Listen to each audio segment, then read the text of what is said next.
మావా మా అందరికి బ్రాందీ కొనిపెట్టి నువ్వు మాత్రం బీరు తాగుతావేంట్రా? మీరంతా మత్తు కోసం తాగే తాగుబోతు, నేను డైట్ కోసం తాగుతున్నా. అవును, తాగుళ్ళో అదేంట్రా డైట్? చెప్ప. లావుగా ఉన్న వాళ్ళు బ్రెడ్ చపాతీలు తిని ఒళ్ళు తగ్గించడానికి డైట్ చేస్తారు కదా, అలాగే సన్నగా ఉన్న వాళ్ళు బియర్ తాగి పెంచే డైట్. మాట్లాడేటప్పుడు ఫోన్ గెలుకుతావేంట్రా? రాధికకి లవ్ మెసేజ్ పంపిస్తున్నాను. ఆ అమ్మాయిని చూసి 2 రోజులైంది, ఈ లోపేలవా? ఇది 10 ఏళ్ల క్రితం వచ్చిన puppy love, chicken love, calf love రా. కాఫీలవ్వా అంటే? సత్తిగా చిన్నతనంలో ఒక అమ్మాయి నచ్చిందంటే ఏదేదో అనిపిస్తుంది, కానీ ఏమీ చేయలేం. మనలో ఏదేదో మార్పు వస్తుంది, కానీ ఏది అర్థం కాదు.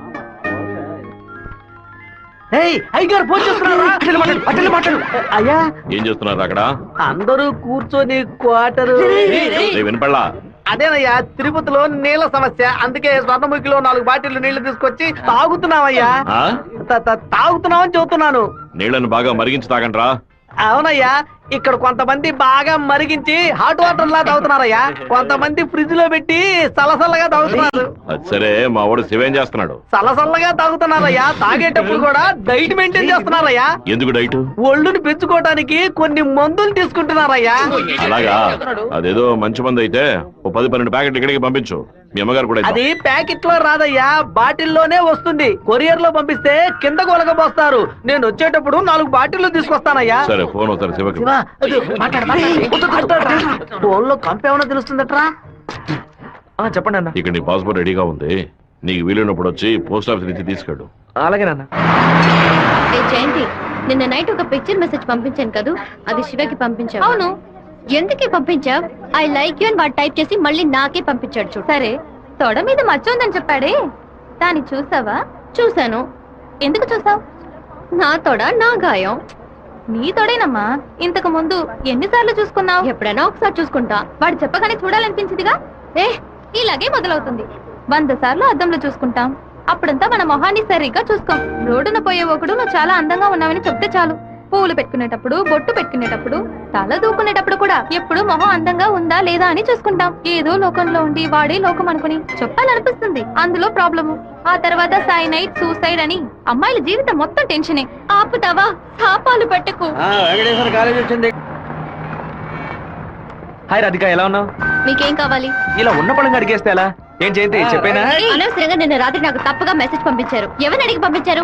నా నంబర్ సేవ్ చేసుకోవడానికి మీకు ఎవరు పర్మిషన్ ఇచ్చారు? ఎవరిని పర్మిషన్ అడగాలి? హెచ్ఓడినా, ప్రొఫెసర్ నా, మీ నాన్న, అమ్మనా? మీ నాన్న ఎక్కడున్నారు? తిరుపతిలోనా, వెంపల్లోనా? Give me your father's number. Yeah. అనవసరంగా వాళ్ళ నాన్న పేరు ఎందుకు ఎత్తావు? నేనేమన్నా ఆయన గురించి బ్యాడ్ గా మాట్లాడానా? ఏమైంది ఇప్పుడు? వాళ్ళ నాన్నగారు ఇప్పుడు లేరు. తన స్కూల్లో చదువుతున్నప్పుడే ఆయన చనిపోయారు. వాళ్ళ నాన్న గుర్తుకు రాకూడదనే వాళ్ళ మావయ్య ఇంట్లో ఉంచి చదివిస్తున్నారు. నేను సారీ చెప్తాను గానీ నువ్వు నా లవ్ మ్యాటర్ కొంచెం చెప్పి కన్విన్స్ చేయొచ్చు కదా. ఇలా చూడు, నువ్వు నా ఫ్రెండ్వే, తను నా ఫ్రెండే. నువ్వు ప్రేమించమని కన్విన్స్ చేయమంటున్నావు, తను ప్రేమించొద్దని కన్విన్స్ చేయమంటుంది. నేనేం చేయలేను బాబు, నువ్వే వెళ్ళి మాట్లాడుకో. సరే, నేనే మాట్లాడుకుంటాను కానీ నువ్వు నాకు ఒకే ఒక హెల్ప్ మాత్రం చేయి. ఇవాళ 6 గంటల గీతాంజలి రెస్టారెంట్ లో వెయిట్ చేస్తూ ఉంటాను. తను 10 నిమిషాలు రమ్మని చెప్పు, ఆ తర్వాత తను డిస్టర్బ్ చేయను. సరే.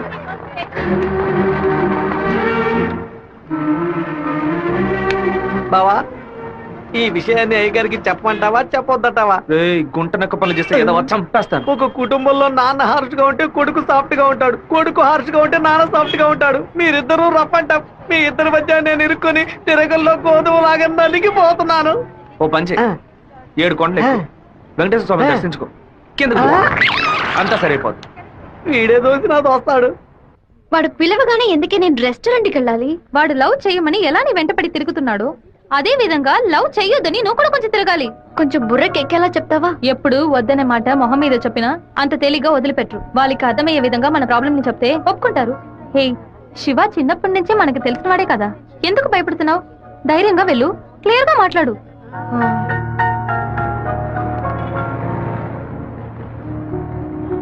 రండి సార్, రండి. లోపలికి రా. లోపలికి వచ్చండి. ఎందుకు ఇలా టెన్షన్ అవుతున్నావు? కొంచెం నార్మల్ గా ఉండు. మీ నాన్న గురించి మాట్లాడేందుకు సారీ. ఎందుకు ఇక్కడికి రమ్మన్నారు? ఏం మాట్లాడాలి? 8వ క్లాస్ చదువుకునేటప్పుడే మనసులో చిన్న లవ్, కానీ ఎలా చెప్పాలో తెలియలేదు. ఎండి ఏదో మాట్లాడతాడు, మన ప్రాబ్లం మందే. సడన్ గా ఒకరోజు నువ్వు స్కూల్కి రాలేదు. నీ క్లాస్కి వెళ్ళి అడిగి చూస్తే అందరూ నువ్వు ఎక్కడికి వెళ్ళావో తెలియదు అన్నారు. 2 months పోయాక హాఫ్ ఇయర్లీ ఎగ్జామ్ టెన్షన్ లో నిజంగా నిన్ను మర్చిపోయాను. ఎప్పుడు నిన్ను బస్సులో చూసానో అప్పుడు పాతవన్నీ గుర్తుకొచ్చాయి. నేను ఏం చెప్పాలనుకుంటున్నా? మీరు అనుకునేది ఏది జరగదు. మా అమ్మ ఎంతో కష్టపడి నన్ను చదివిస్తోంది. నేను ఆవిడకి నిజాయితీగా ఉండాలి. ప్రేమ పేరుతో బైక్ లో తిరగటం, సినిమాలకు వెళ్ళడం, పార్కుల చుట్టూ రెస్టారెంట్ల చుట్టూ తిరగడం నాకు అస్సలు నచ్చదు. నేను అలాంటి అమ్మాయిని కాను. నెక్స్ట్ వీక్ మీట్ అవుతాం, సరేనా? Okay okay. నేను చెప్పింది మీకు అర్థమైంది అనుకుంటాను. సెట్ పూరి. దయచేసి నా బాధను అర్థం చేసుకోండి. ఇంకా హలో, నీకన్నా బుద్ధుందా? లోపల మనుషులుంటే ఎగేసుకొని తెరిచి పడి చూస్తున్నా. మామయ్య, అది నేను మామయ్య.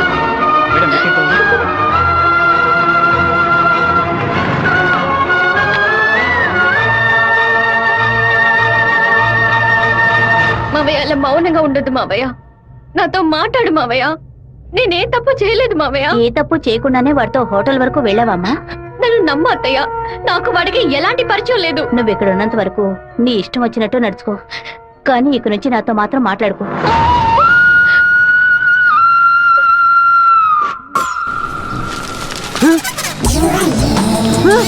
தெய்வீகமான திருச்சி டவுனுக்குள்ள இப்படி டவுசர் சட்டையோட அலையிறாளே. இந்த கேக்குறேன், பாத்ரூமுக்குள்ள குளிச்சு புட்டு மாத்து துணி கூட மாத்தாம எங்க போயிட்டு இருக்கிய? क्या बोल रहे? நீங்க வடநாடா? அதானே பார்த்தேன். தமிழ்நாட்டுக்காரப்புல இப்படி டெஸ் பண்ணாதேலே. ஏமா இப்படிக்கான டெஸ் போட்டுக்கிட்டு எங்க ஊருக்குள்ளே மனச மாத்துறிய? Don't talk too much. திரும்பச்சாவும் பேசுவேன். தொடதறியிறாப்லையும் தடதறியிறாப்லையும் அறையும் குறையுமா டெஸ் போட்டு வந்தா ஆம்பளை நிலைமை என்னமாகிறது? என்னடா பொண்ணுகிட்ட வம்பு பண்ற? ஏமா அறையும் குறையுமா ட்ரெஸ் போட்டு வந்து நிக்கிறாளுங்க, அவளுகளை கேட்காம ஏன் சட்டையை பிடிச்சிருக்கிற? இப்படி அதிகமா பேசுன உன்னை ஈவ் டீசிங், பெண் கொடுமை, வன் கொடுமை, வரதட்சணை கொடுமை, மாமனார் கொடுமை, மச்சன கொடுமை, குழந்தைனார் கொடுமை, அண்ணன் கொடுமை, தம்பி கொடுமை, சொத்துரிமை, பெண்கள் உரிமைன்னு இப்படி எல்லா சட்டத்திலும் மேல கேச போட்டு உள்ள தள்ளிடுவேன். ஆமா, பொம்பளையில காப்பாத்த இவள சட்டை இருக்கே, ஆம்பளையில காப்பாத்த ஏதாச்சும் ஒரு சட்டை இல்லையா? ஒரு சட்டமும் இல்ல. அப்ப எனக்கு சட்டையும் தேவையில்லை, வேட்டியும் தேவையில்லை. ஐயாம ஜக்கி பாய், ஐயாம ஜக்கி பாய். సెకండ్ సెమిస్టర్ అవగానే ఊరికెళ్ళి అమ్మతో 10 రోజులు ఉందాం అనుకుంటున్నా.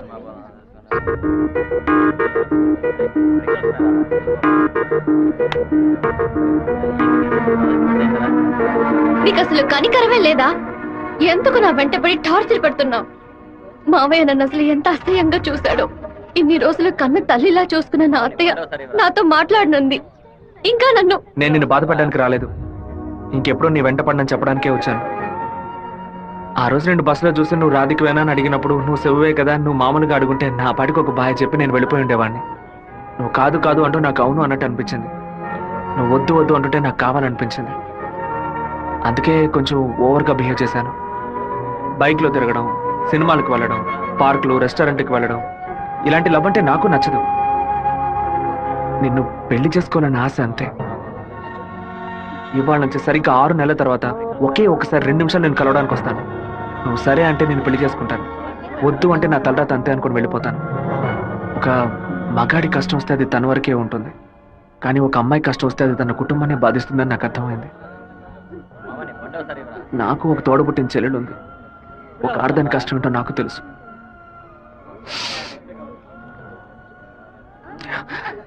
నిన్ను రెస్టారెంట్కి కంపల్ చేసి పిలవడం నా తప్పే, క్షమించు. రాధిక, అమ్మా, మీ నాన్నగారి పోయి ఈ రోజుతో 10 ఏళ్లు పూర్తయ్యాయి. కానీ ఈ 10 ఏళ్ళు 10 నిమిషాల్లా గడిచిపోయాయి.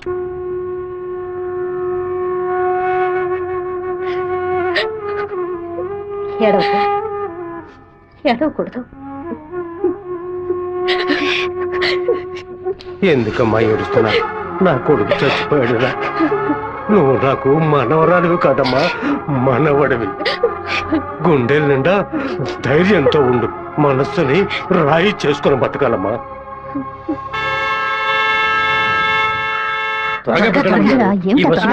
మళ్ళీ 1 బస్కి వెళ్ళాలి. దాన్ని ఆడ పెద్ద సమస్యగా ఏమిట్రా ఏమిటయ్యా? ఆయన నన్నే చూస్తున్నట్టుందమ్మా. ఇంత పిరికి వెద్దవి కనుక నీకెవడు పిల్లని ఇవ్వడం లేదు, అర్థమైందా?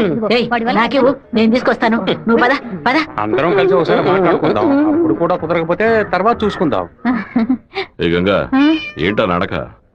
పిల్లి నడుస్తుంది, కుక్క నడుస్తుంది, కొత్తగా నానాడ గురించి అడుగుతున్నారేంటి? సరే, వాడి సంగతి అలా ఉంచు. ఆ సుబ్బారావు కూడా చేపల పులుసు పట్టుకుని అటు ఇటు తిరుగుతున్నాడే, వాడి సంగతి ఏంటి అంట? చేపల పులుసా? అయ్యో, ఏవే, నువ్వు పెట్టే చేపల పులుసు వాసన నాకు తెలియదా? లేదా క్యారేజీలో తీసుకెళ్లేటప్పుడు చప్పుడు రాదా? మన శివకేనండి, ఎప్పుడైనా చేపల పులుసు పెడితే బస్సులో పంపిస్తాను. కొర్రమీను తలముక్కంటే వాడికి మహా ఇష్టం. నీకు అసలు బుర్రా బుద్ధి ఉందా అంట? ఆడు పాడికి దాన్ని అక్కడ పక్కన పెట్టి బస్సు తోడుకుంటూ ఉంటాడు. మన గిట్టనోడు ఎవడైనా ఆ పులుసులో ఏదైనా కలిపితే ఏం చేస్తావు? నాయనో ఇందులో ఎన్ని మొదలుపులున్నాయా? భోంచేయి బావా భోంచేయి. ఈ మండు టెండలో ఇంతసేపు వెయిట్ చేసి కష్టపడి భోజనం తీసుకొచ్చావు కదరా, నువ్వే ముందు తినాలి. ఎంత నువ్వు నన్ను కోపంలో చావు బాదిరా. భోజనం విషయంలో మాత్రం ఇంత బోళాగా ఉంటావు అనుకోలేదు. నీ ప్రేమకు అసలు ఎలలే లేకుండా పోయాయి. నీ ప్రేమకు నేను ఎప్పుడు బానిసగా ఉంటాను రా. ఏంట్రా సత్తిగా భోజనం బాగా రుచిగా ఉందా? అమ్మగారు చేతి వంట కదా అదిరిపోతుంది మరి. నీకు మైకం వచ్చేలాగేమి లేదు బావా. ఈ కళ్ళు తిరగడాలు అలాంటిదేమైనా? ఎందుకు అలా అడుగుతున్నావు? ఏం లేదు, చాలా దూరం నుంచి భోజనం వస్తుంది కదా, మన శత్రువులు ఎవరైనా విషం గిషం కలుపుకుంటే అయిపోతాను కదా, అందుకే ముందు నీ మీద టెస్టింగ్ చేశా. అరే దుర్మార్గుడా, నువ్వు పెట్టిన భోజనంలో ప్రేమ ఉంటుంది అనుకున్నాను, ఇలా పాయిజన్ ఉంటుంది అనుకోలేదు. 100 మైళ్ళు దాటుకొని భోజనం వస్తుంది, మీరు ఇంకేం బాగుపడతారా? ఒక తల పీసో లెగ్ పీసో తింటావా? పులి కాకలేసిన పిజ్జా తిందో. అయితే పెప్సీ తాగుతుందా? కూడబెట్టిన డబ్బంతా పోగేసి స్థలం కొన్నానే. 7 లక్షలు నమ్ముకునే కదా మన భవిష్యత్తు ఉంది. ఈ నోటీసు చూసిన తర్వాత నేను సగం చచ్చిపోయాను. ఏమిటండి ఇలా మాట్లాడుతున్నారు? అయిపోయింది, ఇంకా మన పిల్లల భవిష్యత్తు అయిపోయింది. ఏంటి క్లాస్ రాకుండా ఇక్కడ కూర్చున్నావు? ఇంట్లో ఒకే ప్రాబ్లం. కొన్ని రోజుల క్రితం మా మావయ్య ఎయిర్పోర్ట్ దగ్గర 2 గ్రౌండ్ల స్థలం కొన్నారు. సడన్ గా ఆ ల్యాండ్ ని తీసుకుపోతున్నారని గవర్నమెంట్ వాళ్ళు నోటీస్ ఇచ్చారు. మా ఫ్యామిలీలో అందరూ చాలా బాధపడుతున్నారు. అది సరే, ఎవరి దగ్గర ఆ స్థలం కొన్నారు? శివ, చెప్పు చేయండి. నేను నీకు విషయం చెప్పినట్టు రాధికాకు తెలీదు. సరే నేను చూసుకుంటాను. దొంగ చటక పెట్టు. సన్నాసి. ఎందుకులా తలుపు గడియ పెడుతున్నారు? రేయ్ మామా, రేయ్ ఏంట్రా బొత్తిగా మర్యాద తగ్గుతుందా? ఆ ఎయిర్పోర్ట్ పక్కన ఉన్న ప్లాట్ ని ఎవ్వరికి చూపించొద్దు అని చెప్పాను కదా. నువ్వేమో 2 ఏళ్ల క్రితం రామనాథం అనే వ్యక్తికి అమ్మావు. ఎయిర్పోర్ట్ అక్విజిషన్ నోటీస్ చూడగానే వాడు కుటుంబంతో పాటు ఊరేసుకుంటారని తాడుకోవడానికి వెళ్ళాడు. బాగుపడతావా? వాడు మాత్రం ఆ స్థలం కొన్నాడా? మొత్తం 160 మంది కొనుక్కున్నారా? వాళ్ళ గురించి నాకేం దిగులేదు. ఇతని సంగతి ఏంటి? నేను తీసుకున్న ఇంట్రీమ్ స్టే ని ఎయిర్పోర్ట్ అథారిటీ కొట్టేసింది. హైకోర్టుకి వెళ్ళి పర్మనెంట్ స్టే తీసుకుంటే సరిపోయా. నీతో ఇలా మాట్లాడితే వర్కౌట్ అవుతుంది కానీ రే సత్తిగా, జేసీపీ సత్యమూర్తికి ఫోన్ చేస్తాను. ఏమావా, పోయిన సంవత్సరం మన ఊళ్ళో ఇల్లు కట్టావే, ఎంత అయింది? 20 లక్షలు. ఎందుకు అడుగుతున్నా? ఆ 20 లక్షల్ని 4,000తో నేలమట్టం చేస్తాను చూడు. ఏంది? 6 గంటలు జేసీపీ రెంట్ 3,000, 500 బయట 500 డీజిల్. నేను ఓకే అంటే కూర్చేస్తా. ఏంద్ర నువ్వు అనేది? జేసీబీ సత్యమూర్తి అన్నానా? ఒక 6 గంటల సేపు జేసీబీ కావాలి, కొంచెం లైన్ లో ఉండండి. కుదరదని ఎక్స్ట్రా చేసావనుకో జేసీపీ ఇంట్లో ఒక ఇంటిని కూల్ చేయాలి, డీజిల్ పోసుకొని రెడీగా ఉండండి. కొత్తలే కానీ వాస్తు బాగోలేదు. ఇప్పుడు నేను చేయమంటావురా? ఏడుస్తున్నారు రామనాథం, నవ్వాలి. లేదు డీజిల్ పోసుకొని రెడీగా ఉన్నారట. ఫోన్ పెట్టరా ముందు. ఇలా చూడండి సార్, 2 ఏళ్లకు ముందు ఆ స్థలం 7 లక్షలు కొన్నారు. ఇప్పుడు దాని విలువ 10 లక్షలు ఉంది. నేను కాదంటోలా, కానీ నేను 8 లక్షలే ఇవ్వగలను. మీ ఒరిజినల్ డాక్యుమెంట్లు ఇచ్చేసి ఈ అగ్రిమెంట్ లో సంతకం పెట్టండి. మినిస్టర్ చేత రికమెండ్ చేసి ఉంటే పోయి ఉండేది. పోయిపోయా కుర్ర కుంకల చేత సెల్ ఫోన్ లో జేసీబీ మిషన్ పెట్టుకున్నారండి. చెప్పు రాధిక, మా ల్యాండ్ ప్రాబ్లం సాల్వ్ అయిపోయింది. ఆ ఓనరే స్వయంగా వచ్చి డబ్బు చెల్లాడు. ఎవరు రికమెండ్ చేశారు. సంతోషంలో ఏం చేయాలో అర్థం కావట్లేదు. ఒక పని చెయ్యి, నీ ఇంటి పక్కన ఉన్న శివాలయానికి వెళ్ళి శివుడికి ఒక అర్చన చేయించు. లేట్ చేయకుండా అక్కడికి వెళ్ళు. సరే అన్నా, మీరు అనుకున్నట్టు ఎమ్మెల్యే తప్పుడు రూట్ లోనే వెళ్తున్నాడు అన్న. నదిలోంచి ఇసుక తీసే క్వారీ కాంట్రాక్ట్ ని ముద్దు కృష్ణ అనే బినామీ పేరుతో వీడే నడుపుతున్నాడు. రోజుకి 250 లోడ్లే తీయాలయ్యా, కానీ వీడు 450 లోడ్ల దాకా తీస్తున్నారు. ఆ మందం తట్టుని వైజాగ్ తరలించి అక్కడ పోర్టు ద్వారా విదేశాలకు ఎగుమతి చేస్తున్నారయ్యా. మన దగ్గర అన్ని ఆధారాలు ఉన్నాయా. తహసీల్దార్ గారు కూడా వచ్చారు. రమ్మని చెప్పండి. చెప్పండి. నమస్కారం. ఏంటి సార్ ఇదంతా? రాజకీయ నాయకుల అధికారం ముందు మేమేం చేయగలమండి? గవర్నమెంట్ ఉద్యోగులు ఇట్లా మాట్లాడచ్చా? అనంతపురానికి నీటి సరఫరా ఉండదు, సాగు చేయడానికి ఈలుగా ఉండదు అని వ్యవసాయాన్ని మూలన పడేశారు. జరిగే కొద్ది వ్యవసాయం భూగర్భ జలాలపై నమ్ముకునుంది. ఏటి మనను శుభ్రంగా ఊడ్చేస్తే బోర్లో నీళ్ళు ఎక్కడి నుంచి వస్తాయి? భూమాత దగ్గర నుంచి మట్టి దోచేయడం అనేది కన్న తల్లి దగ్గర గర్భసంచిని దోచుకోవడంతో సమానం. ఇప్పుడు ఏడున్నాడు రాష్ట్రముడు? ఇప్పుడు వెళ్ళి అడిగామనుకో అమ్మ మీద ఒట్టేసి నాకేం తెలియదు అంటాడు. ఎందుకంటే బినామీ పేరు మీద వ్యవహారం సాగుతుంది. కొంచెం ఓపికగా ఉంటే వాడిని ఎలాగోలా పట్టుకోవచ్చు. సరే అన్నా, నీ గురించి మెసేజ్ వచ్చింది. ఏమనొచ్చిందిరా? పీ ఫర్ పొరమోకు, ఈ ఫర్ ఎద్దు, tea for thief, E for enemy, R for rowdy. ఎవరా పంపింది? సెకండరీ అశోక్ అన్న. అశోక్ ఎక్కడ వాడు? ఇక్కడే ఉన్నాడన్నా. నువ్వేనా అశోక్ అంటే? ఏమన్నా మెసేజ్ పంపా? వసంత్ అంటే ఎవరు?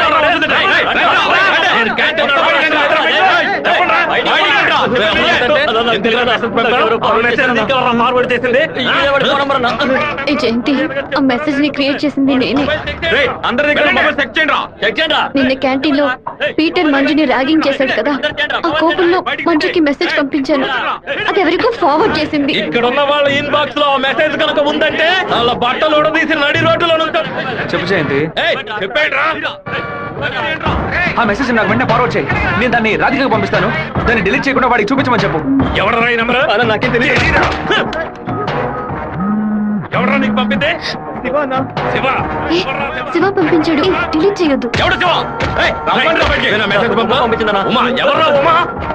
రేయ్ దీని మొబైల్ చెక్ చేయరా. పంపించింది మంజు అన్న. ఏయ్ ఎవరు పంపారా నీకు? రాధిక. అసలు మెసేజ్ నీకు ఎవరు పంపారా? ఫార్వర్డ్ మెసేజ్ ఎవరో నాకు తెలీదు. 9842465567 ఎవరి నంబర్ ఇది? నాకు తెలీదు. ఎవరి నంబర్ ఇది? బాస్ నేనే బాస్. నేనే ఆ మెసేజ్ క్రియేట్ చేశాను. రేయ్ మీరందరూ వెళ్ళండి. వెళ్ళండి వెళ్ళండి క్లాసులకు వెళ్ళండి. ఉండు రా, నువ్వు వెళ్ళు.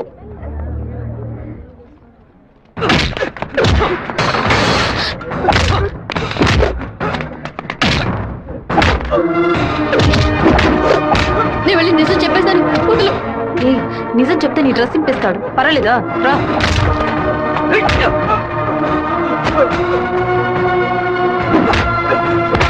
పీటర్ ఆగు ఆగు. పీటర్ నా మాట విను. ఈ పని ఇలా జరగదు. అసలు ఇదెవడో తెలుసా నీకు? నువ్వేం మాట్లాడుకో, నాదే తప్పు. జరగదని చెప్తున్నాను కదా.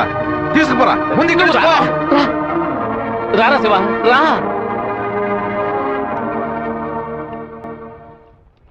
ఏరా వాడు నిన్ను కొడితే నువ్వు తిరిగి కొట్టవా? ఏమయ్యా బావా, నువ్వు చూస్తూ ఊరుకున్నావా? ఈ ఊళ్ళో ఈ బ్రతుకు బతికే బదులు మన ఊరికి వచ్చి బర్రె కొట్టల దగ్గర పేడెత్తుకొని బతకొచ్చు కదయ్యా. రేయ్ నన్నేం చేయమంటావరా? ఇది ఎందుకు మెసేజ్ ఇచ్చాడు? ఇస్తాడయ్యా ఇస్తాడు. దాన్ని నువ్వు మేనేజ్ చేయాలి. అట్లా చేయకుండా వదిలేరా. రే పంది, నువ్వు చూస్తూ ఊరుకున్నావా? ఊరుకోరా. లేదంటారా నీకు? ఊరుకోరా. పీకానంటే వదిలేయమంటే వదిలేస్తాను అనుకున్నావా? ఏం చేయాలో నాకు తెలుసురా. అయ్యగారికి ఇప్పుడే ఫోన్ చేసి చెప్తాను. ఫోన్ లాక్కుంటే పీసీ పోలేదు అనుకున్నావా? టెలిగ్రామ్ చేస్తాను. పౌరంతో సందేశం పంపిస్తాను రా. విషయం బయటికి తెలిస్తే అమ్మాయికి ఏమవుతుందని భయపడి నేను మూసుకొని వచ్చాను. నువ్వేమో దగ్గర రెచ్చిపోతున్నావు. చంపేస్తాను. చంపరా చంపే. నేను ఈ తిరుపతి వదిలి వెళ్లేలోపు వాడు గొంతు పిసికి చంపకపోతే నా పేరు సత్యబాబే కాదు. ఇదే నా శపథం. ఏంటి సార్ ఇది? ఆ పంతులు స్ట్రైట్ గా కమిషనర్ కే కంప్లైంట్ ఇచ్చాడు. ఏ పెడతాం సార్ వాడిని? నా మాట విని నువ్వు లొంగిపో. అప్పుడే ఈ టేబుల్ మీద ఉన్న నీ కేసు ఫైలు ఆ షెల్ఫ్ కి వెళుతుంది. వారంలో నువ్వు బెయిల్ మీద బయటికి రావచ్చు. లేకపోతే కమిషనర్ నీకు స్పాట్ పెడతాడు. సరే బొక్కలతో ఏంటన్నా? మనసు చాలా బాధగా ఉంది జయంతి. నేను నిద్రపోయే వారం రోజులైంది. నేను చేసిన తప్పుకి శివ దెబ్బలు తిన్నాడని తలుచుకుంటేనే బాధగా ఉంది. సారీ సారీ 4 సార్లు మెసేజ్ పంపించాను. వాడు రిప్లై కూడా చేయలేదు. వెంటనే పర్సనల్ గా కలిసి సారీ చెప్పాలని ఉంది. సరే సారీ చెప్పేటప్పుడు ఒక థ్యాంక్స్ కూడా చెప్పాయి. థ్యాంక్సా? ఆ రోజు మీ ఇంట్లో ల్యాండ్ ప్రాబ్లం కి ఎవరో రికమెండ్ చేశారని చెప్పావే, అతను వేరే ఎవరో కాదు, శివాని. తన ముందుండి వాళ్ళ ఓనర్ తో మాట్లాడి డబ్బులు ఇచ్చేలా ఏర్పాటు చేశాడు.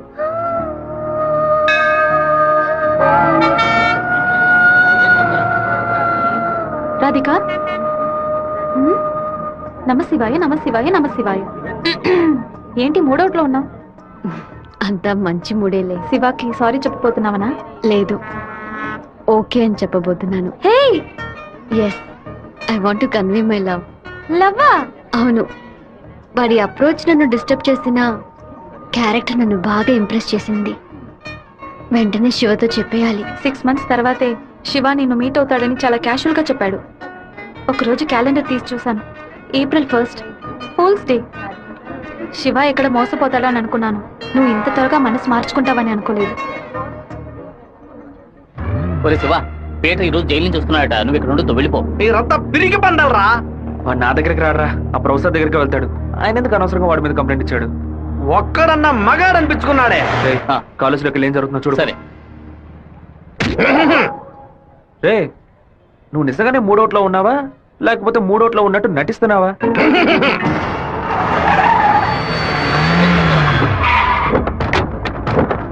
పంతులు ఎక్కడున్నారా? రారా బయటికి. రే సోమనాథం,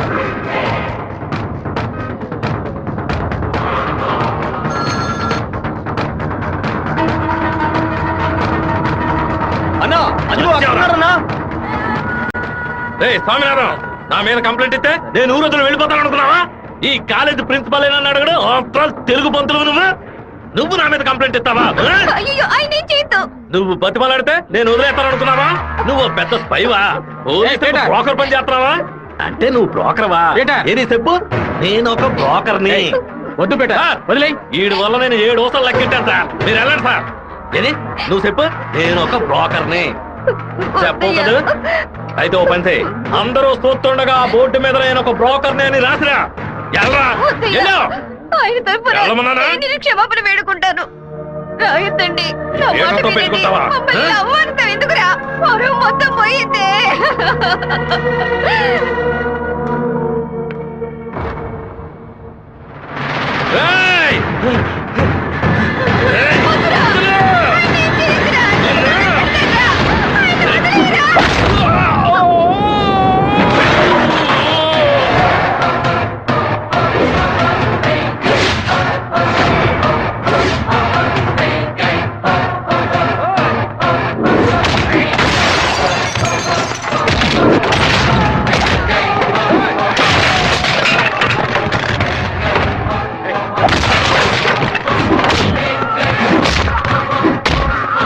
పోలీసులకు ఫోన్ చేద్దాం సార్. వాడిని మనం అసలు ఏమీ చేయలేకపోతున్నాం. కొట్టేవాడిని ఆపడం ఎందుకు?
బాబు, నువ్వు అక్కడి నుంచి వెళ్ళిపో. వాళ్ళు వచ్చారంటే నేను వదిలిపెట్టరు.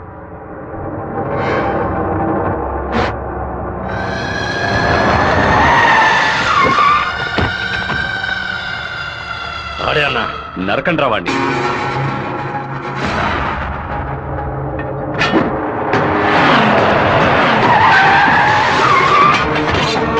వీరభద్రం అన్న. రే ఆగరా.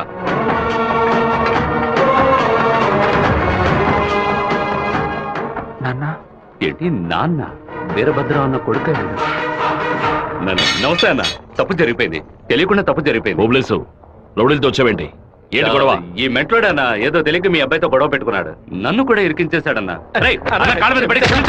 ఎవరితో పెట్టుకుంటున్నావో ఎదురుకుండా ఎవరు నిల్చున్నారో చూసి మసలుకోవాలి. నా కొడుకేమన్నా జరిగిందో ముక్కలు ముక్కలుగా నరికి స్వర్ణముఖి నదిలో పారేస్తాను. వీడి తరఫున నేను క్షమాపణ అడుగుతున్నానన్నా. కొండ్రే అందరూ. అన్న, బాబు జోలికి ఒక్కడు కూడా రాడన్నా. అందుకు నేను గ్యారంటీ. మీరు బయలుదేరండి అన్నా, నేను చూసుకుంటాను. అన్నా, ఏంటన్నా ఇంత పని చేశావు? ఏదో డబ్బులు కొరాడన్నా. తీరా చూస్తే వీరభద్రం గారు కొడుకన్నా. కొంచెం మిస్ అయి ఉంటే మా వాళ్ళ తల్లే కాదు, నా తల కూడా నరికి పారేసి ఉండేవాడు. దయచేసి నన్ను నా వాళ్ళని ఈ మ్యాటర్లో మాత్రం ఇన్వాల్వ్ చేయదన్నా. నన్ను వదిలేయన్నా. 57వ సెల్లు. నా కళ మొత్తం చెదిరిపోతుంది అనుకోలేదు. వాడికి ఎంత కోపమా, ఎందుకన్నా మూర్ఖంగా బిహేవ్ చేశాడు. ఆ వీరభద్రం వాడి నాన్న. టెన్షన్ అవ్వదు, పెద్ద తప్పు చేశాడు. మెంటల్లా మాట్లాడుకో. నా ప్రేమ మొత్తం నా మనసులో దాచిపెట్టుకుంటాను.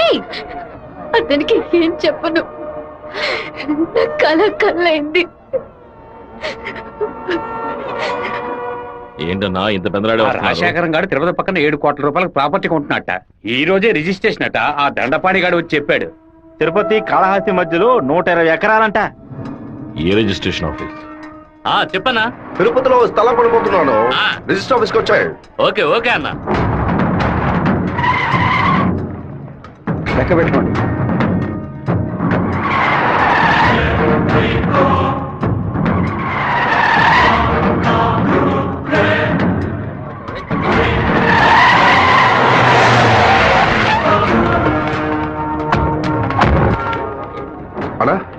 ఇక్కడికి వచ్చారా ఇక్కడ ఏం చేస్తా ఉండవు? ఓ స్థల రిజిస్ట్రేషన్ పని మీద వచ్చాను. ఆహా. ఎవరి డబ్బుతో కొన్నావు? ఊరి ప్రజలకు మంచి చేస్తావని నేను ఎమ్మెల్యేం చేస్తే ఏటిమనని దోపిడీ చేసి ఆస్తి సంపాదించుకుంటున్నావా? ఏంటన్నా దోపిడీ గిఫ్ట్ అని మాట్లాడతారు? ఎంత పెట్టి కొన్నావు? 70 లక్షల కన్నా. నువ్వు చెప్పేది నిజమేనా? నిజమేనా? రేయ్, ఆ బండి నా పంటరా. అయ్యా మీ సమస్యలో మమ్మల్ని ఇరికించొద్దు. మొత్తం వాల్యూ 7.5 కోట్లు. మాది పెద్ద కుటుంబం. ఈ డబ్బు అందితేనే మా ప్రాబ్లమ్స్ అన్ని సాల్వ్ అవుతాయి. మీ డబ్బుకు వచ్చినటువంటి ఆపద ఏమీ లేదు. కాకపోతే ఈ సమస్య పూర్తయినంత వరకు మీరెవరు ఇక్కడి నుంచి కదలకూడదు. దీనికి ఈసీ అప్లై చేయండి. ఎక్కడి నుంచి వచ్చాయి నీకు 7,30,00,000 రూపాయలు? కలపకొట్టి నుంచి వచ్చిందా, ఎరువు కొట్టి నుంచి వచ్చిందా? లేదన్నా, భార్య నగలం మేడం. వ్యవసాయంలో కొంచెం డబ్బు వచ్చింది. ఓహో, నీ పెళ్ళం 40 కిలోల బంగారం తీసుకొచ్చిందా? ఏంటన్నా కొంచెం మర్యాద ఇస్తే ఓవర్గా మాట్లాడుతున్నావు. అనంతపురానికి నేను ఎమ్మెల్యేనా మీరే ఎమ్మెల్యేవా? అన్నిటికీ సంజాయిషులు చెప్పాలా? అందరూ ఇంటి నుంచి డబ్బులు తీసుకొచ్చే పార్టీ పడుతున్నారా?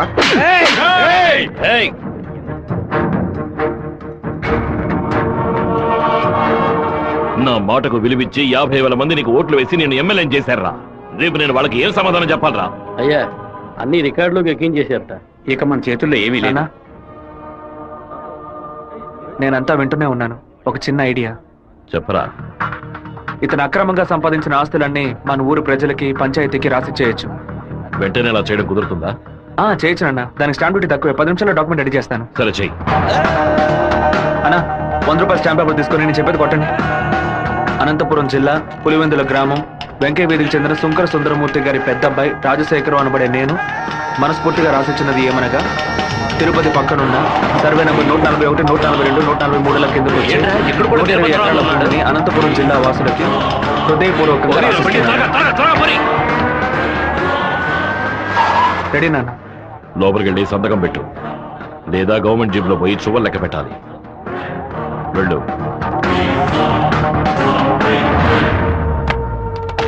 రాజశేఖరం, ఎప్పుడైతే నువ్వు ప్రజల డబ్బుని దోచుకున్నావో అప్పుడే ఎమ్మెల్యేగా ఉండే అర్హతని కోల్పోయావు. ఇంకో 15 రోజుల్లో నువ్వు నీ పదవికి రాజీనామా చెయ్యాలి. అనంతపురంలో బై ఎలక్షన్స్ రావాలి. ఇలా చూడు, నువ్వు రాజీనామా చేసినా బై ఎలక్షన్స్ వస్తాయి, నువ్వు చచ్చిపోయినా వస్తాయి. వెళ్ళు.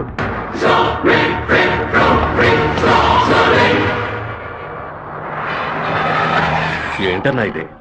4 రోజుల నుంచి ఇక్కడే ఉన్నాం. ఊరు నుంచి అక్కేమో ఫోన్ చేస్తా ఉంది. ఏ ముహూర్తం నిలబట్టావురా? వాడు నన్ను కొట్టిన విషయం జిల్లా అంతా తెలిసి ఉంటుంది. మానం పోయింది, మర్యాద పోయింది, దాచుకున్న డబ్బు అంతా పోయింది. ఆ పిల్ల నా కొడుకు ఐడియా వల్ల వీరభద్ర కాడు నా ఆస్తి మొత్తం రాసి తీసుకున్నాడు. ఆ నా కొడుకుని లేపేయకుండా ఊళ్ళకి వచ్చిన భార్య కూడా నాకు మర్యాద ఇవ్వదు. ఆ ఓబులేషన్ రమ్మని చెప్పు. హైదరాబాద్ లో మన పార్టీ మీటింగ్ వెళ్తున్నాను. రేపటికల్లా వీరభద్ర కొడుకు చావాలి. అన్నా మళ్ళీ తప్పు చేద్దాం. నేను నిన్ను చేయమంటల్లా, బెజవాడి నుంచి మనుషులు రప్పిస్తాను. నువ్వు నీ వాళ్ళు మూల నుంచి చూడండి, మధ్యలో దూరి కెలక్కండి. సరే అన్న. మనల్ని వీడి వీరభద్రాన్న కత్తికి బలి చేసేలా ఉన్నాడు. రేపు ఉదయం లేవగానే ఈ ఊరు నుంచి ఎస్కేప్ అయిపోవాలి.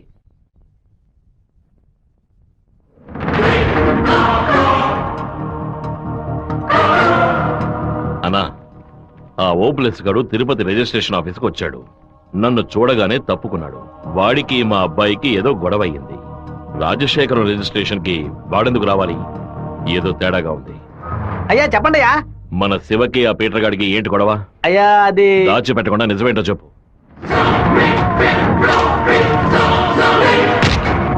నా దగ్గర దాచేశారు కదూ. కావాలనే గొడవ పెట్టుకున్నాడు. ఇందులో ఏదో మతలబు ఉంది. టీ మొహాన్న పోసిన ఆ నిమిషంలోనే వాడి చేతి నరికి పారేసి ఉండాలి. గొడవలేం పెట్టుకోవద్దని మనమే కదే చెప్పాను. నేను ఒక బుద్ధి లేని మనిషిని. నా మాట గౌరవం ఇచ్చే నా కొడుకు ఊరికే ఉన్నాడు. రండి, ఆ ఓబ్లేస్ గారిని కలిసొద్దాం. ఏంటన్నా సడన్ గా ఈ ట్రిప్ ఏంది? రే డోంగ్రే, కొడుకు ఏదైతే అప్పకి ఎక్కడో మండుతురా. అందుకే మనం అసలు ఈ ఊళ్ళో లేవు. చూసావా అందులోనే లైన్ లోకి వచ్చేసాడు. అన్నా చెప్పన్నా. ఓబ్లేస్ ఎక్కడున్నావు? వైజాగ్ లో ఉన్నా అన్న. ఏదైనా పరిపడిందన్నా? నేను ఇప్పుడు ఫోన్ కట్ చేస్తాను. నువ్వు అక్కడ ఉన్న ల్యాండ్ లైన్ నుంచి నాకు ఫోన్ చెయ్యి. ఎందుకన్నా? నువ్వు వైజాగ్ లోనే ఉన్నావా లేదా అని తెలియద్దు. ఇప్పుడే అన్న రేణు కూడా దాటి పెడుతున్నాను. ఎందుకు అబద్ధం చెప్పావు? దొరికిపోయావు. నాకు దీనికి ఏ సంబంధం లేదన్నా. ఆ రాజశేఖరమే బెదవాడి నుంచి బందర్ నుంచి మనుషులు రప్పించి బాబు నేసేలని చూస్తున్నాడు. ఏమన్నావురా? ఈ విషయం మీకు తెలీదా? నా కొడుకు ఒంటి మీద చిన్న గీత పడినా సరే తిరుపతిలో ఉన్న రౌడీలందరినీ ముక్కలు ముక్కలుగా నరికి పారేస్తానా? రారా తిరుపతికి.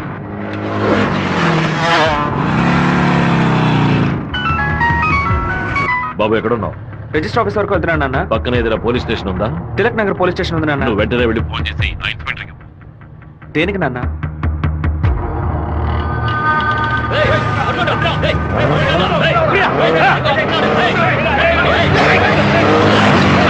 మాధవరావు ఎక్కడున్నావు? విషయం ఏంది బావా?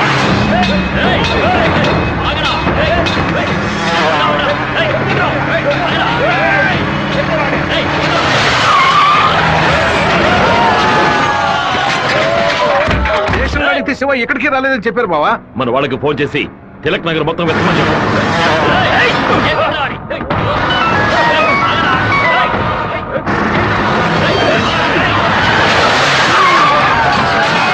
చెప్పండి అన్న. తిరుపతిలో మీ వాళ్ళకి ఫోన్ చేసి అన్ని చోట్ల వెతకమని చెప్పు. పీటర్,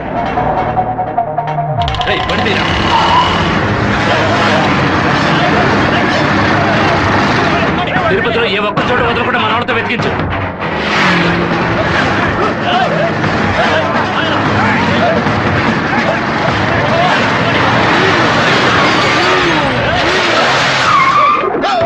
వాడికి ఏదైనా అయితే మనల్ని వేసేస్తారు. నేను ఆ కొండపైకి వెళ్ళి చూస్తాను. మీకు ఏదైనా తెలిస్తే నాకు ఫోన్ చేయండి. అలాగనా?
సరేనండి, చెప్పేస్తా.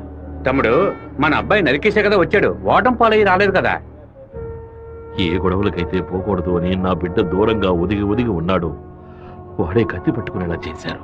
ఇలా చూడు ఓపిలేసు, రోడ్లో వచ్చేపోయేవాడు అందరూ సెల్ తో ఫోటోలు తీశారు. ఈవినింగ్ పేపర్ లో న్యూస్ వచ్చేస్తుంది. ఖచ్చితంగా రిమాండ్ చేసే తీరాలి. కేసు రాసేటప్పుడు పర్సనల్ మోటివ్ వేయలేదు, ఆత్మరక్షణ కోసమే నరికాడని రాయి. మెయిన్ మ్యాటర్ లో నరికినోడే స్వయంగా సరెండర్ అయ్యాడు అని అండర్లైన్ చేసి మరీ రాయి. అప్పుడేనయ్యా బాబుని బెయిల్ మీద విడిపించగలం. ఎంతో చెప్పి చూశానన్నా, 15 రోజులు రిమాండ్ లో ఉంచి తీరాలని ఇన్స్పెక్టర్ అంటున్నాడన్నా. నా మనుషులు 4 లోపల సబ్ జైల్లో ఉన్నారన్నా. బాబుని జాగ్రత్తగా చూసుకుంటారు. అన్నీ నాకు తెలియకుండా దాచిపెట్టేశాను. రాజకీయ నాయకులను నమ్ముకునే మేము పొట్ట కడుపుకుంటున్నాం. నన్ను ఏం చేయమంటావన్నా? క్షమించన్నా. వెళ్ళు వెళ్ళు. రాజశేఖర్ ఇప్పుడు ఎక్కడ ఉన్నాడు? పార్టీ మీటింగ్ అని హైదరాబాద్ వెళ్ళాడు. చిన్నగా హైదరాబాద్కి పోనిపో. వాడు శాసనసభ నుంచి బయటకు వచ్చేటప్పుడు అక్కడే వాడిని నరికి పారేస్తా. నాన్న, మీరేం టెన్షన్ అవ్వకండి. మీరు కంగారు పడితే వాళ్ళు వేసిన ప్లాన్లో సగం గెలిచినట్టే. మీరు ఊరికి బయలుదేరండి. తర్వాత ఏం చేయాలో మెల్లగా ఆలోచించుకోవచ్చు. అయ్యా, టైం అయింది, కోర్టుకు తీసుకెళ్ళాలి.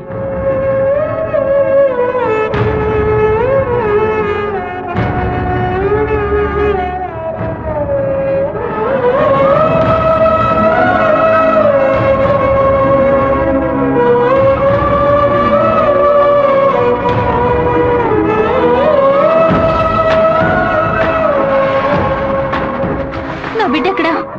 నా బిడ్డ రాలేదా? వాడిని జైల్లో పడేస్తారా? ఇందుకేనా వాడిని ఊరికి పంపించింది? భగవంతుడా, నా కడుపు మండిపోతుంది. నా కడుపు ఒక్కరోజు కూడా వాడిని చూడకుండా ఉండలేదే.